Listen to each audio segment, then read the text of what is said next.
इस्लाम से कोई ताल्लुक नहीं है। जिशान साहब, आप और भी इससे उससे इत्तेफाक इस्लाम को रखते वो हैं बदनाम करने वाले या हैं। आपका मत कुछ अलग है जिशान साहब?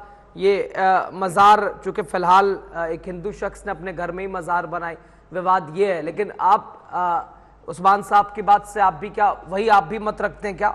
एक कमेंट चाह रहा हूं आपका। जी बहुत शुक्रिया रजा साहब। देखिए मैं आपको एक चीज बताऊं, अभी महाराज जी ने कहा, मैंने बड़े गौर से इनकी बात को सुना हाँ। कि किसके बहकावे में आके इन्होंने वहां मजार बनाया। देखिए मुसलमान ऐसा नहीं है कि डोर टू डोर जाके किसी को बहकाने का काम कर रहे हैं कि भाई आप मजार बनाइए, या मजारों से हमारी आस्था जुड़ी हुई है, या मजारों से हमारी इबादत गाह है। इस तरह का कोई हमारा किसी प्रकार का कोई इरादा नहीं है। रहा मसला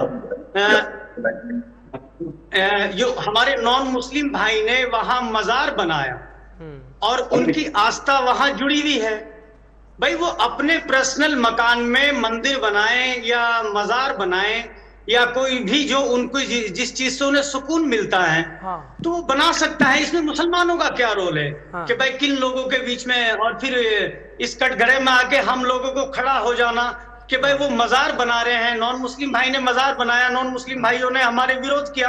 अरे भाई आपका आपस का मामला है, आप उसे शूट आउट करो। तो रहा मसला प्रशासन में शिकायत गई है, प्रशासन जांच करके जो भी निर्णय होगा वो लेगा। इसमें हमारी आस्था का या हमारा क्या मतलब है? रही दूसरी चीज, मजारों से हमारी इबादत कहाँ नहीं है, मजारों से हमारा कोई ये नहीं है कि वहां हम करते हैं या हमारा किसी तरह का कोई वहां कोई आस्था जुड़ी हुई है। अभी जैसा हमारे बुजुर्ग बैठे हैं, हमारे आदरणीय हैं, इन्होंने कहा है कि मजारों में हम सिर्फ जो बुजुर्ग हैं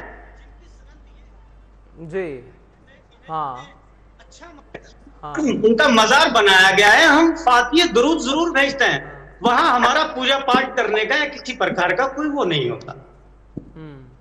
ठीक ठीक है।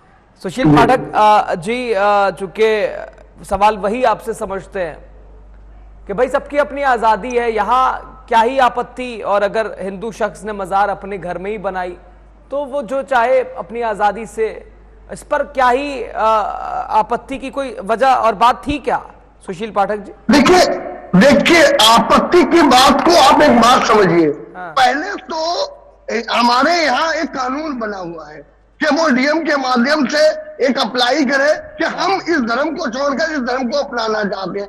पहले तो वो उस धर्म को अपनाए। दूसरी बात, अभी उस्मान भाई ने और जीसान भाई ने कहा कि मजार कब बनती है कि कोई बात अपनाए, तो घर में मजार बनाने का मतलब क्या है? घर में मजार कोई दफनाया तो नहीं गया होगा, घर में कोई दफनाया तो जाता नहीं है। इसका मतलब है कहीं ना कहीं ये कोई ना कोई या तो पैदा करने के लिए एक नया तरीका निकाला है कि हमने घर में मजार बनाकर कोई ना कोई तरीका प्रोपेगेंडा है। अभी उस्मान भाई ने बहुत अच्छी बात कही, मैं उससे सहमत हूँ। जीसान भाई ने, उस्मान भाई ने कहा कि अगर कोई बुजुर्ग है और बहुत बड़ा मानने वाला है, वो दफनाया जाता है, वहां मजार बनाई जाती है। अभी यहाँ पर मजार बनाई, पहले तो क्या उस व्यक्ति ने इस्लाम धर्म कबूल किया जिस तरीके से नियम से किया जाता है, अगर वो हिंदू है तो? पहली बात, अगर उसने कर लिया है। दूसरी बात, घर में किस तरीके से मजार बनाने का मतलब क्या हुआ कि क्या वहां कोई ऐसा बड़ा मुस्लिम जिसने बहुत बड़ा नाम कमाया हो, क्या उनका वहां दफनाया गया तब मजार बनाई गई?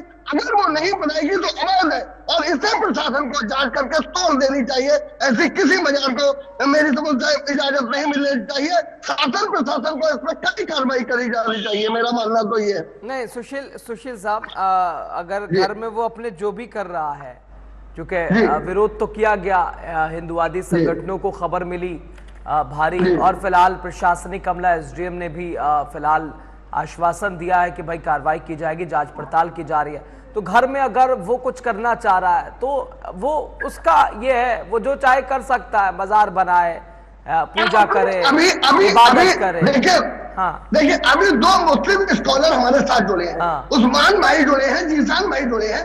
दोनों क्या कह रहे हैं? आप अपने धर्म के अनुसार वो बता रहे हैं। तो घर में मजार बनाने का मतलब क्या है? आप मजार तो वहीं बनाएंगे जहां कोई दफनाया गया है। जब वहां कोई दफनाया ही नहीं गया तो वहां मजार बनाने का मतलब क्या है? इसका मतलब आपने एक पैदा करने के लिए एक षड्यंत्र के तहत कहीं ना कहीं जो आजकल भेड़ चाल चल रही है, वो काम किया है। तो ऐसी जो मजार बिल्कुल अवैध है, और इस्लाम धर्म के अनुसार भी अवैध है और फिर हमारे धर्म के अनुसार भी अवैध है। तो ऐसी अवैध मजार को तो तुरंत जांच करके उसको तोड़ देना चाहिए। मेरा मानना तो ये शासन और प्रशासन को इसको जांच करनी चाहिए और ऐसे व्यक्ति के खिलाफ भी कानूनी कार्रवाई की जानी चाहिए। नहीं बिल्कुल, मेरा मानना तो ये। आचार्य योगेंद्र जी, उद्देश्य मकसद क्या कुछ है भाई, ये कदम क्यों उठाया उस शख्स ने?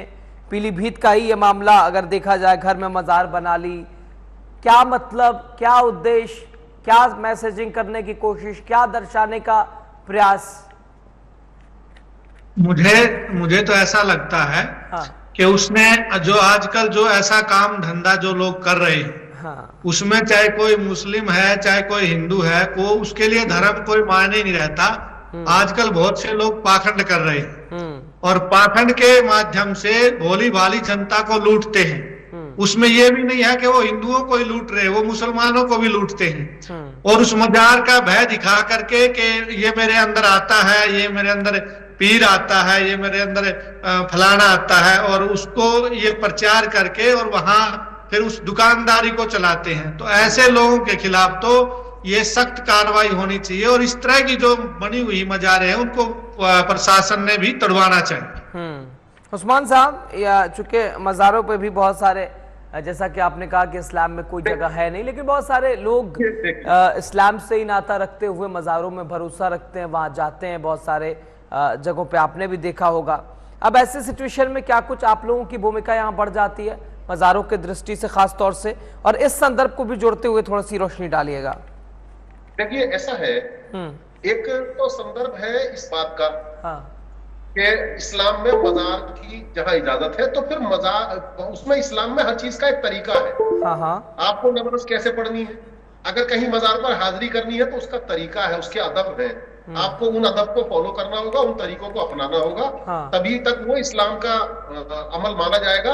और अगर आपने उस तरीके की खिलाफ वर्जी कर दी, चाहे बनाने में चाहे जाने में, हाजिरी करने में, तो फिर आपका वो इस्लामी नजरिया नहीं माना जाएगा। लेकिन अब मैं थोड़ा सा प्योर इस घटना पर आता हूं। ये घटना केवल एकमात्र पहली घटना नहीं, और यहाँ पर लोगों का आक्रोशित होना केवल इस बात के लिए नहीं है कि उसके घर में उसने मजार क्यों बनाई है, बल्कि हमारे इस देश में इस समय एक ऐसा परसेप्शन चल गया है, और वो सरकारी तौर पर भी है और लोगों के तौर पर भी है। उत्तराखंड में तमाम बहुत सारे मजार अर्जी फर्जी बने थे, कुछ असली बने थे, वो तोड़े गए, कुछ सरकारी तौर पर तोड़े गए। अभी हमारे इस उत्तर प्रदेश में सीमावर्ती इलाके में 30 मस्जिद तोड़ दी गई, सवा तो मदरसे तोड़ दिए गए, इतने मजार तोड़ दिए गए, तमाम इतने कब्रिस्तान तोड़ दिए गए, इतने हजारों मकान तोड़ दिए गए, आबादियां उजाड़ दी गई। एक आध गुजरात से बहुत बड़ी खबर आ रही है। तो ये तमाम एक इस तरह का एक परसेप्शन ये क्रिएट किया जा रहा है, एक ऐसा तरीका अख्तियार किया जा रहा है कि जिसकी वजह से लोगों में भी ऐसे काम की तरफ एक उसे जागरूकता कहा जाए या उनका भड़कावा कहा जाए, या उनके अंदर एक ऐसी भावना पैदा हो गई है कि भाई कहीं भी ये सब चीज हो, ये दिखाई देना चाहिए और हमें उसके विरोध में खड़ा होना चाहिए। मैं यहाँ पर सबसे खास बात ये कहना चाहूंगा, हमारा अपना नजरिया सबसे पहले अपने देश हित में होना चाहिए। ये सार्वजनिक नजरिया है जो जिसमें देश हित सर्वोपरि होना चाहिए।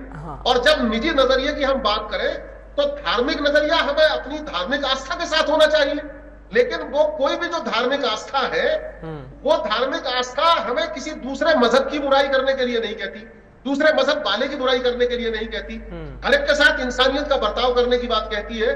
लेकिन कहीं ना कहीं ये एक भेद पैदा हो गया है। जैसे कानून है, उसके बारे में कहा जाता है कि वो सबके लिए बराबर है, लेकिन जब हम उसे पूरी तरह से जब उसका अध्ययन करते हैं तो कानून को मकड़ी के जाले जैसा कहा गया है। वो छोटे कीटों को फांस लेता है और बड़े कीट या जानवर उसे तोड़कर चले जाते हैं।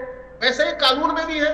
तो कानून कहता जरूर है कि वो सबके लिए समान है और उसका अमल भी यही होना चाहिए, लेकिन बहुत सारी परिस्थितियों में कहीं ना कहीं ऐसा होता है कि एक जैसा कानून तोड़ने वालों के खिलाफ एक जैसी कार्रवाई नहीं हो पाती, और बहुत सारे लोग नाजायज तौर पर पीड़ित बन जाते हैं। कुछ लोगों को जमानत कई साल नहीं मिलती, एक खास नाम वालों को, खास मजहब वालों को जमानत नहीं मिलती, और एक खास वालों को सजाएं काटने के बाद भी उन्हें लगातार पैरोल मिलते हैं, चाहे वो रेप के केसेस हो, चाहे वो हत्या के मुकदमे हो, उसके भी अगर वो सजा आती है तो उनको पैरोल मिलते हैं। ऐसा एक जो भेद पैदा हो गया है, कहीं वो सब चीज भी सबके लिए जिम्मेदार है। मैं लोगों से कहूंगा यकीनन क्या सबसे पहले उस शांति व्यवस्था को, न्यायपालिका पर आप देखिए शासन को वहां की जरूरत के हिसाब से सारे बच्चों को ध्यान में रखते हुए अगर मजार हटाने की जरूरत पड़े तो बिल्कुल हटाई जानी चाहिए, लेकिन अगर वो उसकी अपनी जातीय आस्था के हिसाब से उसने मजार के बजाय अगर अपना कुछ और बना रखा हो, जिसे वो अपना जाति कोई धर्म मानता हो, तो इसमें हाँ आ रहा हूँ सुशील पाठक जी, मैं आप ही के पास एक कमेंट आपसे ले रहा हूँ, फिर आचार्य योगेंद्र जी महाराज जी के पास भी जाऊंगा, फिर उस्मान कुरैशी साहब के पास जाऊंगा। एक कमेंट आपकी सुशील जी। भाई पहले तो देश हित की बात कर रहे थे, अब इन्होंने तुरंत एक कानून पर हाथ उंगली उठा दी, प्रशासन पर उंगली उठा दी। ये बिल्कुल गलत है। हाँ। आप बात कहीं की हो रही है और आप कहीं ले जा रहे हो। हाँ। पहले आपने कितनी अच्छी बात की कि हमें देश हित की बात करनी चाहिए, देश की एकता की अखंडता की बात करनी चाहिए। कानून पे आप कितनी गलत बात कर रहे हो। आपको बात कोई हो रही है और आप कहीं ले जा रहे हो। अरे कानून कौन सा पैरोल नहीं मिला है, जहां भी जरूरत पड़ रही है प्रशासन को काम करता है। अगर अभी रुद्रपुर में बाजार तोड़ी है तो बरेली में हाईवे बनने पर मंदिर भी तोड़ हटा दिया गया है प्रशासन ने। प्रशासन दोनों को एक नजरिए से देखता है, कानून एक नजरिए से देखता है। आप गलत आरोप लगा रहे हो शासन और प्रशासन पर। इस तरह की बात नहीं करनी चाहिए। अगर किसी ने बनाई है तो उसके जांच होना चाहिए। उस्मान साहब, संवैधानिक प्रक्रिया है ना उस्मान साहब, संवैधानिक प्रक्रिया। एक मिनट हाँ कह लीजिए। एक मिनट, आप अभी हमारे आचार्य योगेंद्र जी ने बहुत अच्छी बात कही है। अभी एक बच्चा है हमारी बरेली में, एक नई प्रोपेगेंडा लगा रहा है कि मुझ पर हनुमान जी आने लगे। वह हिंदू और मुस्लिम दोनों लोग आने लगे मत्था टेकने, वह मुस्लिम महिलाएं भी आ रही है मुद्दा पहनकर मत्था टेकते। तो ऐसे लोग जो हनुमान जी का साधारण है, ऐसे बच्चे में आ सकते हैं जो कल तक जो शादी खुदा अपने बच्चे को घर में नॉन वेज हर तरीके का चीज बन रही है, हनुमान जी आ सकते हैं। हनुमान जी का रूप बनाता है वह। तो इस तरह के लोगों के खिलाफ कार्रवाई होनी चाहिए। मैं एक बार मानता हूँ ये लोग आज परेशानियां हैं, इन परेशानियों में घिरा हुआ इंसान कहीं न कहीं ऐसे लोगों के महकामे में आता है, तो इनके खिलाफ कार्रवाई होनी चाहिए। ऐसे मजार बनाने वाले के खिलाफ भी मजार भी तोड़ी जानी चाहिए, मजार वाले के खिलाफ भी। और ऐसे लोग जो आचार्य जी की बात से मैं सहमत हूँ, आचार्य ने बहुत सही बात कही थी। बिल्कुल, एक जवाब ले रहा हूँ उस्मान साहब से, फिर वापस योगेंद्र जी महाराज जी के पास जाऊंगा, फिर ज़ीशान कुरैशी साहब के पास जाऊंगा। उस्मान साहब, संवैधानिक प्रक्रिया भी तो है, कोर्ट भी, आप जैसा कह रहे हैं कि यानी एक धर्म विशेष को क्या टारगेट किया जा रहा है क्या? आपके कहने का मतलब तो यही निकला भाई संवैधानिक प्रक्रिया ज्यादती हुई है तो आप कोर्ट का न्यायपालिका का रास्ता आप लीजिए ना। मैं बिल्कुल, अरे मैं इसको थोड़ा सा स्पष्ट किए देता हूं। मैंने ऐसी घटनाओं के पीछे की वजह बताने की कोशिश की कि कहीं ना कहीं वो जो भेद इस किस्म का हो रहा है या वो भेद दिखाई दे रहा है, उस भेद की तरफ भी एक वो भेद इस चीज के पीछे कारण है कि ये हम लोग कानून का सहारा न लेकर खुद भीड़ तंत्र उसका इंसाफ करने के लिए चला जाता है। हाँ। उसे कहीं ना कहीं ये लगता है हाँ। कि हमें अब ये अख्तियार मिल गया है हाँ। कि हम जो भी इंसाफ कर दे, अगर हम इवन क्या वो तो दोनों तरफ से भी होता है ना, वन साइडेड कैसे कह सकते हैं उस्मान साहब, ये तो दोनों तरफ का ही इसमें की हम बात करेंगे। हाँ। तो अनुच्छेद 14 है हाँ। वो सबके साथ समान व्यवहार करने के लिए कहता है। ये अनुच्छेद 14 कहता है हमारा, और उसके अनुसार अपने धर्म का पालन करने, अपनी भाषा को बोलने, अपने त्योहार को मनाने और अपनी स्वतंत्रता को स्वतंत्र रूप से कोई भी चीज हो, अपनी जो भी अभिव्यक्ति है उसे स्वतंत्र रूप से कहने का हक देता है। यह अनुच्छेद 14। तो अगर वो धार्मिक रूप से उसका कोई ढांचा किसी मजार से भी अगर मेल करने का बना रखा, मुझे नहीं पता कि वो मजार है क्या चीज है, ये तो असली नजरिया वो व्यक्ति ही बता सकता है। ढांचा अपने घर में बना रखा है, अपनी आस्था के मुताबिक अगर उसने कुछ बना रखा है हाँ। तो अगर वो मजार है और वहां कोई दफन नहीं है तो मैं सबसे पहला व्यक्ति होऊंगा कि मैं उस मजार के खिलाफ हूं। मजार हर हालत में हटना चाहिए, प्रशासन को बिल्कुल हटाना चाहिए। लेकिन वही कानूनी जो प्रक्रिया है सहमत सुशील पाठक जी, सहमत जब आपसे सुशील पाठक साहब। और जाति उसका मसला है। हाँ, फिर वापस मैं आचार्य योगेंद्र जी महाराज जी के पास जा रहा हूँ। सुशील पाठक जी सहमत हैं क्या? उस्मान जी की बात अब स्पष्ट हुई क्या? ठीक, चलिए ठीक है। आचार्य योगेंद्र जी महाराज जी, चूंकि उस्मान साहब का जो इशारा था कि भाई किसी धर्म विशेष को टारगेट, और शायद इसी संदर्भ में भी मोहन भागवत का वो बयान भी था कि भाई हर मस्जिद के नीचे मंदिर ना ढूंढी जाए, उसी संदर्भ से जुड़ते हुए उस्मान साहब ने अपनी बात रखी। मैं आपका अब चाह रहा हूं एक जवाब इस विषय में। नहीं, जो उस्मान साहब कह रहे हैं कि भाई जिस तरह से एक धर्म विशेष को टारगेटिंग मस्जिदों के ऊपर, मदरसों के ऊपर कार्रवाई, उस कार्रवाई को जोड़ते हुए, और मोहन भागवत का भी जो बयान, भाई हर मस्जिद के नीचे तो मंदिर ढूंढने वाला। हाँ, देखिए ऐसा भेद हमें लगता है, हाँ, लेकिन होता नहीं है। जैसे पाठक जी ने भी, सुशील जी ने भी बताया है कि बहुत जगह मंदिर पर भी कार्रवाई हुई है, या कोई धार्मिक स्थान बना है हिंदुओं का उस पे भी हुई है, और कोई मजार बनी है तो उस पे भी हो रही है। क्योंकि ये जैसे चाहे उत्तर प्रदेश को लीजिए या और किसी प्रदेश को लीजिए, सभी नेता लोगों का और सरकारों का कहना ये है कि ये देश, आस्था एक अलग चीज है, आस्था से नहीं, ये संविधान से चलेगा। आस्था व्यक्ति की व्यक्तिगत हो सकती है, आस्था में व्यक्तिगत आस्था में व्यक्ति कुछ भी कर सकता है, लेकिन यदि संविधान के विरुद्ध वो बात जाती है तो वहां संविधान काम करेगा, और संविधान को ही काम करना चाहिए। मेरा मानना ये है, यदि ऐसा सभी लोग नहीं करेंगे और सबकी आस्था का यदि ख्याल रखा जाएगा तो देश में अराजकता फैलेगी। हाँ। और जो अराजकता आज दिखाई दे रही है, सबके मन में ये चल रहा है कि नहीं, या तो मुसलमानों के साथ भेदभाव हो रहा है, कहीं ऐसा दिखता है जम्मू कश्मीर में कि हिंदुओं के साथ भेदभाव हो रहा है। तो ये सारी चीजें क्या है, देश में अव्यवस्था का माहौल बनाएगी। तो इसीलिए ही संविधान बनाया गया है। तो संविधान का पालन हो करके और प्रत्येक व्यक्ति के साथ न्याय हो, ऐसा प्रयास होना चाहिए। बिल्कुल, मैं सहमत हूं आपसे आचार्य जी, सहमत हूं। ज़ीशान कुरैशी साहब, चूंकि धर्म विशेष को टारगेटिंग लगातार जिक्र भी कर रहे थे उस्मान साहब की, कार्रवाइयां बढ़ी हैं, चाहे बात मस्जिदों की हो, मज़ारों की हो, मदरसों की हो, तो उन, क्योंकि भाई संवैधानिक प्रक्रिया है, आप अगर हो भी रही है तो आप वो रास्ते तो अपना ही सकते हैं ना ज़ीशान भाई। नहीं, आप मुझे एक चीज बताइए, अभी महाराज जी ने कहा है कि भेदभाव नहीं हो रहा है। आप बताइए, महाराज जी से पूछना चाहता हूं, क्या मुसलमानों के साथ भेदभाव नहीं हो रहा? उनके बिल्कुल नहीं हो रहा। मैं अपनी बात कंप्लीट कर लूं। मैंने आपको बहुत गौर से सुना, मैं बहुत देर से खामोश बैठा हूं, लेकिन मैं अपनी बात कंप्लीट कर लूं, उसके बाद आप कमेंट कीजिए। आप बोले फिर जवाब ले लूंगा एक बाद में। हाँ प्लीज, बीच में। अभी महाराज जी ने कहा कि उत्तराखंड के रुद्रपुर में एक मजार तोड़ा गया, तो बोला बरेली में भी मंदिर तोड़ा गया। मजार की खबर चली है और बरेली के मंदिर की कोई खबर नहीं चली। दूसरी चीज ये बताइए कि भेदभाव क्यों नहीं हो रहा हमारे साथ में? नैनीताल के अंदर मस्जिद के ऊपर हमला किया जाता है, निहत्थे लोगों को मारा जाता है, उनकी दुकानें तोड़ी जाती हैं। यहाँ तक के, एक मिनट, यहाँ तक के, मैं आप क्या बात कर रहे हैं भाई साहब, यहाँ तक के अगर जो मुसलमान है और वो वर्दी में, खाकी वर्दी में है, वो भी सेफ नहीं है। थाने के अंदर एक दरोगा थे जो मुस्लिम थे, उनके साथ में बदतमीजी की गई है। कितने लोगों के खिलाफ एफआईआर हुई है, बताइए आप मुझे, बताइए। ये हिंदुस्तान का, उत्तराखंड हिंदुस्तान का हिस्सा है या नहीं है?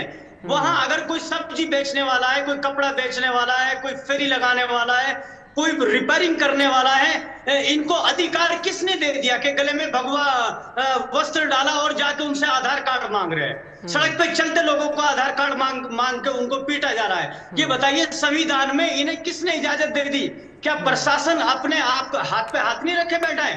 अगर एक आदमी के साथ में गलत होता है, वो एफआईआर करता है, प्रशासन जिन लोगों ने गलत किया है उनको सजा दे, तो क्या ये घटना होंगी? आप बताइए मुझे। एक कमेंट लीजिए, सुशील पाठक जी का एक कमेंट लेते हैं, ठीक है? एक कमेंट लेते हैं, सुशील पाठक जी का कमेंट लेते हैं, फिर आचार्य योगेंद्र महाराज जी का भी एक कमेंट कंप्लीट होने ले दीजिए। महाराज जी मैं कंप्लीट कर लूं? हाँ चलिए, आप कंप्लीट कर लीजिए, चलिए कंप्लीट कर लीजिए। आप मुझे कंप्लीट कर लेने दीजिए। आप मुझे सिर्फ इतना बता दीजिए, जिस बलात्कारी के ने वहां नैनीताल में जिसके साथ घटना हुई थी, एक मुसलमान व्यक्ति मुझे बता दो जो उसके सपोर्ट में आया हो। एक मुसलमान मुझे ये बता दो कि किसी मुसलमान ने उनके पक्ष की बात की हो। हाँ। हर मुसलमान ने उनको बाइकआउट किया है, उनका बहिष्कार किया है, यहाँ तक के समाजी बहिष्कार किया है। और उस बेटी के साथ में हम सबकी उस बेटी के साथ में हमारी दिल से वो जुड़ी हुई हैं कि वो हमारी बेटी है। ऐसा नहीं होना चाहिए था, बड़ी घटना थी और बहुत गलत घटना थी, लेकिन उसकी सजा। एक बात बताइए, मस्जिद की बराबर में कमिश्नर साहब का ऑफिस कोतवाली उसकी बराबर में है, एसडीएम वहां बैठते हैं, एक 10 कदम की दूरी पे इतनी बड़ी घटना कैसे हो गई? और उसके बावजूद अगर वहां कोई रहने वाला है 50 साल का, 2 साल का, 20 साल का, वहां अपनी तिजारत कर रहा है, तो क्या ये भगवा वस्त्र डाल के गले में क्या इन्हें इतनी इजाजत मिल गई कि आधार कार्ड घर घर जाके मांगेंगे उनसे?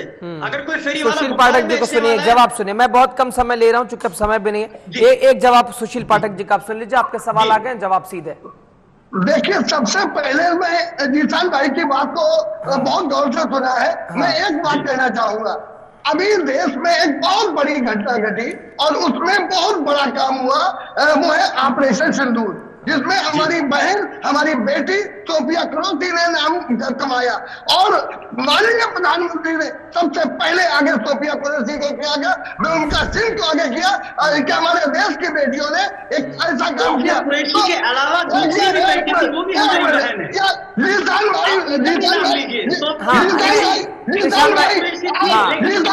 पूरा सुनने का आशीर्वाद दे दीजिए, जवाब दे दीजिएगा बाद में, पूरा सुनने का आशीर्वाद दे दीजिए फिलहाल। हाँ, आप पूरा करने दीजिए। हाँ, अभी माननीय प्रधानमंत्री जी ने नहीं जीशान भाई आप पूरा सुनने का आशीर्वाद दे दीजिए प्लीज। जवाब ले लूंगा आपसे, जवाब ले लूंगा। सुने सुशील पाठक जी को सुनिए, अब आपका सवाल का जवाब सुनिए, जवाब सुनिए। हाँ, देखिए, अभी इन्होंने बहुत सारे आरोप लगा दिए।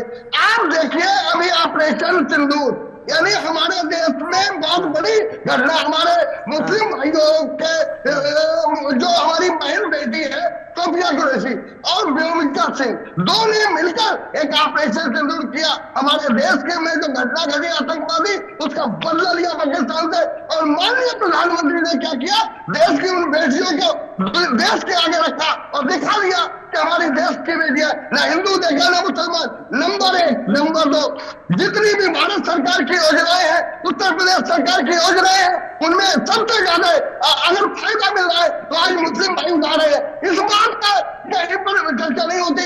अगर कोई व्यक्ति किसी तरह की अव्यवस्था करने की कोशिश करता है तो उसके खिलाफ कार्रवाई भी होती है, ये मैं मानता हूँ। योगी जी कतई नहीं चूकते हैं, अगर कहीं पर कोई गलत काम करता है तो उसके खिलाफ कार्रवाई भी होती है। और जो योजनाएं चल रही है, हिंदुओं से ज्यादा मुस्लिम फायदा उठा रहे हैं। इस बात पर जो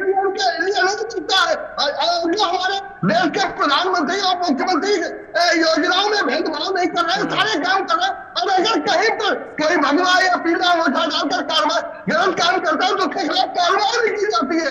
ये भी तो देखें, कार्रवाई क्यों नहीं की जाती है? हमने देखा है कार्रवाई। और अगर आपके पास कोई घटना है तो आप मुझे भेजिए, मैं उस पर कार्रवाई करवाऊंगा, मैं दावा करता हूँ। बिल्कुल, मगर आप इस तरीके से बिल्कुल जीशान भाई बिल्कुल भाई, किसी मुझे तो ये लगता है, किसी को लगता है हिंदू खतरे में, किसी को लगता है मुसलमान खतरे। अगर हम धर्म का चश्मा उतार लें जीशान भाई, पता चलेगा हमारा हिंदुस्तान खतरे में। देखिए, मैं आपको बताऊं, मैं बड़े कॉन्फिडेंस के साथ और बहुत जिम्मेदारी के साथ एक बात को कह रहा हूं कि मुसलमान नहीं खतरे में है। हाँ। मुसलमान के साथ में भेदभाव किया जा रहा है, उसके बावजूद भी वो अपने आप को खतरे में नहीं महसूस कर रहा है। हाँ। हमें गर्व है, हमें फक्र है। हाँ। कि हम हिंदुस्तान की सरजमी में हैं और यहाँ की मिट्टी में पैदा हुए हैं, यहीं की मिट्टी में दफन हो जाएंगे। हाँ। हम किसी भी हाल में खतरे में नहीं है, कितना भी भेदभाव कर लिया जाए। आपको मैंने सवाल कुछ और थे, महाराज जी ने मेरे सवालों का जवाब कुछ और दिया। मैंने उत्तराखंड के जो नैनीताल की घटना से अवगत कराया था आपको। मेरे एक भी सवाल का जवाब नहीं आया। उस्मान साहब से समझते हैं। उस्मान साहब, आपको भी लगता है किसी धर्म विशेष को टारगेट किया जा रहा है? ऐसा क्यों? चूंकि भारतीय जनता पार्टी सबका साथ, सबका विकास, इस थीम के साथ आगे बढ़ रही है। मैं इसी पर बस मैं एंड किया देता हूं क्योंकि जुमे का दिन है, नमाज का टाइम हो रहा है। मैं इन्होंने जिक्र किया अपनी हमारे इस देश की उन 2 बेटियों का। अब भेद कहां पर है? भेद ये है कि हमारे मध्य प्रदेश के 2 मंत्री उनके खिलाफ घटिया बयानबाजी करते हैं, हमारी उस बहन की भी बेइज्जती करते हैं, उस सेना का भी अपमान करते हैं। एक राम गोपाल यादव का भी नाम उसमें जोड़ लीजिएगा उस्मान साहब, उसमें राम गोपाल यादव का भी नाम जोड़ लीजिएगा। अपमानजनक नहीं है। और फिर भी प्रोफेसर अली खान जेल जाते हैं और उन्हें सुप्रीम कोर्ट की मदद लेनी पड़ती है। वहां से रिहाई उनको मिल पाती है, वहां से सशर्त जमानत मिल पाती है।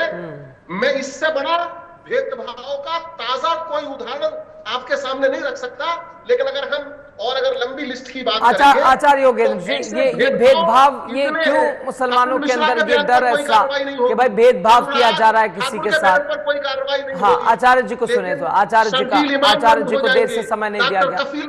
आचार्य जी सीधे बचा रहा। हाँ ये भेद तो बहुत बड़ा है। ठीक, आचार्य जी हम नहीं चाहते ठीक क्या सचमुच हमारे देश के अंदर कोई भेद पैदा हो। हाँ आचार्य जी, ये भेदभाव कौन कर रहा है? भेदभाव कहाँ से भेदभाव की शुरुआत हो रही है? राम गोपाल यादव के खिलाफ कार्रवाई नहीं होनी चाहिए। राम गोपाल यादव ने क्या कहा उस बेबुका सिंह बेटी के लिए, जिस जाबाज बेटी ने आज के मुद्दे तो करे ना। नहीं तो आपको उनका भी नाम लेना चाहिए। आप उनका नाम ले रहे हैं, उन्हें करनी चाहिए। नहीं तो भाई मैं कह रहा हूं आपको उनका भी नाम लेना चाहिए। और अगर नहीं की तो उनकी गलती है। और इस हमले का जिन्होंने पूर्व सूचना पाकिस्तान को दे दी, जिन्होंने हमारी सेना के साथ गद्दारी की पूर्व सूचना दे दी, उनके खिलाफ भी कार्रवाई होनी चाहिए। जासूस पकड़े गए हैं, उनके खिलाफ भी कार्रवाई होनी चाहिए। बिल्कुल हो ही रही है। ऑपरेशन सिंदूर जारी है अभी, ऑपरेशन सिंदूर आचार्य जी, मैं लास्ट कमेंट आपका चाह रहा हूँ, क्यों भेदभाव जैसी सिचुएशन, मुसलमानों के अंदर डर, वजह क्या मान रहे हैं आप? आपकी लास्ट कमेंट और यही वाइंड अप करेंगे फिर। देखिए, ये जो हमारा आज का विषय है कि मजार को लेकर के और मजार तोड़ी गई है, और जो भेदभाव की बात चल रही है, ऐसा लग रहा है हमारे मुस्लिम भाई ऐसा भय मानते हैं, डर रहे हैं कि हमारे साथ भेदभाव होता है। ऐसा नहीं है और न ही ऐसा मानना है। दूसरा मैं निवेदन करना चाहता हूं, यदि इस देश में आप डरेंगे तो कहाँ जाएंगे? और कौन सा देश है आपको? पाकिस्तान में जाकर के आप रहेंगे क्या? क्या पाकिस्तान कहने के हकदार नहीं है।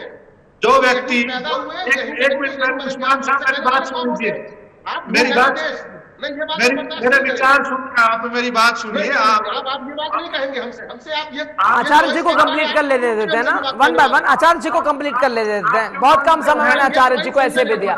आचार्य जी कंप्लीट कीजिए आप, बहुत कम समय मैंने आपको ऐसे भी दिया।